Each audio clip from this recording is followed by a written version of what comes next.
back up here at the Social Security Administration building. It's been about 2 months.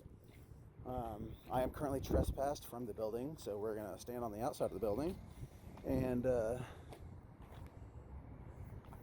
protest. Got a sign here that says, "Caution, staff may assault you."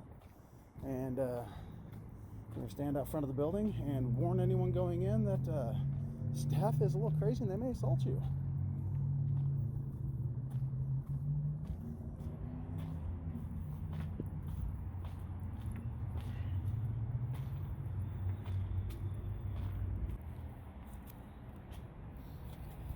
So a little bit of update since my last time here.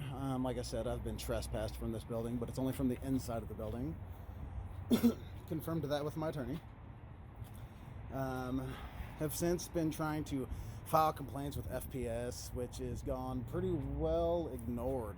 Every attempt I make to try and either contact this office here or FPS to try and file complaints or get any kind of public information, I am immediately either hung up on or my messages go unanswered or unreturned.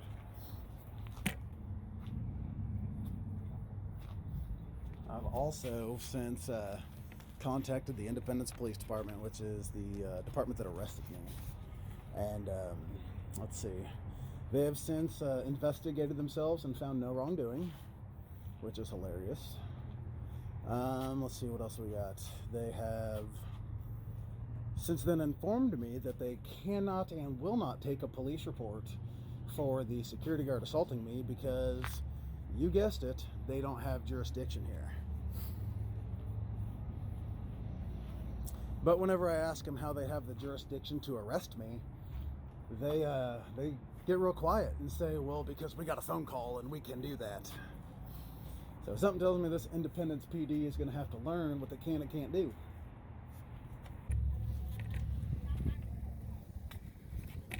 Look at what they put up on the door now. Prohibition of photography, videography, and audio recording in the Social Security Administration offices in accordance with CFR 102-74-420. That is hilarious. That's the exact CFR that gives us permission to record in the lobbies, foyers, corridors, entrances. That's funny.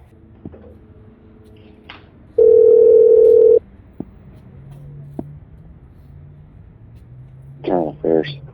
Yes, I was calling to speak with someone. I was referred to you guys over an incident that happened, and I just got some questions that I need to get answered. Okay, what's going on? I was arrested by your department back in January, and I'm trying to file a police report for something that happened during that incident, and you guys are telling me that you can't take the police report. Okay, so what happened and who's you guys? And when I say you guys, I mean Independence Police. What happened was I was arrested by Independence Police, and I was assaulted in front of officers on the scene by another person. And I'm trying to call to file a police report on that because I've got the entire incident on video. And did the officers take a report? Not for me. They arrested me. So a report was taken. I'm sorry. Yeah, for my arrest, yes, but not for my assault. Okay, but did it list your? Because I haven't read the report. Did it list what your accusations were against the other person in there? No, they didn't even list. No, pretty much the officers arrived on scene. Pretty much only listened to the reporting party. Did not do any type of investigation whatsoever to ascertain my side of the story. And like I said, I was actually assaulted by a security guard in front of the cops while they were on scene, and nothing was done about it. And I'm trying to call to file that police report, and I believe Let's start with this. Let me get this paper. Because whenever I called you guys last week to try and file a police report, per Captain Schmidley, he had someone in dispatch contact me and tell me that they were not going to take a report, and that if because it was outside of their jurisdiction, and that I need to contact Homeland Security. I'm a journalist. I was here doing a story. Is this a deal with the Social Security Office? Yes, sir, it is. Signs at the same Okay, so you're talking about when he was pushing you out of the building? Yeah. Yeah, you weren't assaulted, you were trespassing. How? And you were charged because you even filmed on there that you are not allowed to film inside of that facility. So the rules on there. So you saw the video then? Yeah, because we took the complaint on it that you filed. Yeah. Well then, maybe you can help answer some questions then, because I'm really confused. Because in that video, I actually showed the law that gave me permission to be in that recording. No, it shows you that you can film in that breezeway where he said you could. You can't film inside the office itself because people are in there with sensitive information about themselves, and they're entering it on the keyboards in there. I mean, if you're going into the Social Security office to do your business and you've got paperwork with your name and you're entering your Social Security number, that's why you can't film in there. Well, that's a public lobby. I'm not. You're in the public part filming. I'm not going to debate this with you, sir. You have a court date. You can tell the judge your side of the story. It's all on video. I mean, I'm not sure. You weren't assaulted by a security guard. He asked you to leave and you didn't leave. Well, respectfully, I don't have to. It's a public building. Respectfully, you do. You even filmed the rule on there. And this is Federal Protective Service that signed the complaint against you for the filming. You realize this exact situation has already gone before federal courts, and they've stated that lobbies of government buildings are First Amendment protected areas. Okay, well, you were charged by the Federal Protective Service. No, I was charged by you guys.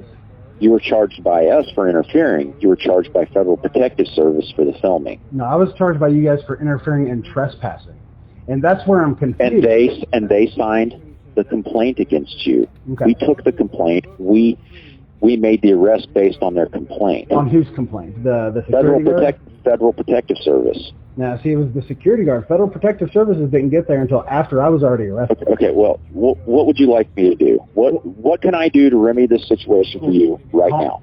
Calming down a little bit would probably be a good I'm way. not because it seems like you're a little upset. Something. No, I'm absolutely not upset at all. Okay, well, it just seems like your tone has changed between now and from the time you answered the phone. Well, because what you're doing, I understand what you're trying to do, being a First Amendment auditor. Sir, if you'd let me talk. Yeah, go ahead, sir. I understand what you're trying to do. You're a First Amendment auditor, and you're trying to reveal whatever your interpretation of the law is based on how you see it and versus how they see it. I get that. That's fine. You have all the right in the world to do that. However, at the building down there, you were in the public portion that you are allowed to film in. You aren't allowed to go in past that point. You even filmed that on your video that shows you have to have permission to film inside of the area where people are doing business.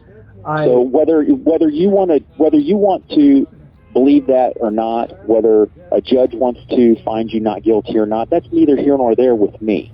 Okay. You're wanting to complain about the security guard. I saw the video. Yes, you just told me you did. You said you wanted to complain about him because he assaulted you. A report. I didn't want to complain. I mean, a report was taken. A report was taken. If you don't like the way that it was handled, you can make an appointment with our prosecutor, Mitch Langford. You can have him review your case, and if he would like to file a complaint for assault against the security guard, the city prosecutor can do that. Okay, and that's Mitch Langford, and that's fine. But I just want to get some questions answered. If I could get that far, if that's okay. Does it have to do with you and the security guard? It depends on exactly how you want to word that. I mean, I'm calling regarding an incident that happened. Pretty much, I'm just trying to figure out exactly how you guys can say that you don't have the power to take a police report because you don't have jurisdiction, but you somehow have jurisdiction to arrest me. It doesn't work both ways. Either you've got jurisdiction to arrest people or you don't. It can't be pick and choose. That's where I'm confused. A report was taken. Yeah, for my assault, but no one's, or for my alleged trespass, but no one's trying to take a report for my assault. Well, because you weren't, number one, you weren't assaulted. Well, You're trespassing. that's not up for you to decide, respectfully. Well, respectfully, if you were asked to leave and you didn't leave, that's trespassing, and you are allowed to use physical force to stop somebody from trespassing. I think you got public and private property confused, because if I'm in a public area and it's not a restricted area, no one can put their hands on me. It doesn't matter who they are, not even police. Okay, well, that's how you see it, but I'll tell you, your interpretation is wrong. Do you think that there's any possibility that your interpretation could be wrong? No. No? All right. And just for my records, what was your name? Captain Bass. Captain Bass. Oh, I've seen you before. All right. Yeah, you guys had issues with us before. I can't understand you. You're mumbling. Oh, I'm not mumbling. You just must have a bad connection or you're not paying attention very well. What's your badge number? 1072. All right. Thank you very much, Bass. That's what I needed. You have a good day. There's a documentary that you can find on your app that's called One eternity later. about John F. Kennedy. It's called The President and the Press. I always wondered in 1963 when Kennedy got assassinated, I always wondered what that was about. When I saw his speech in 1961 that's called The President and the Press, I finally found out why he was assassinated. Because he... Interesting. Sounds a little fishy, though, don't you think? I don't think.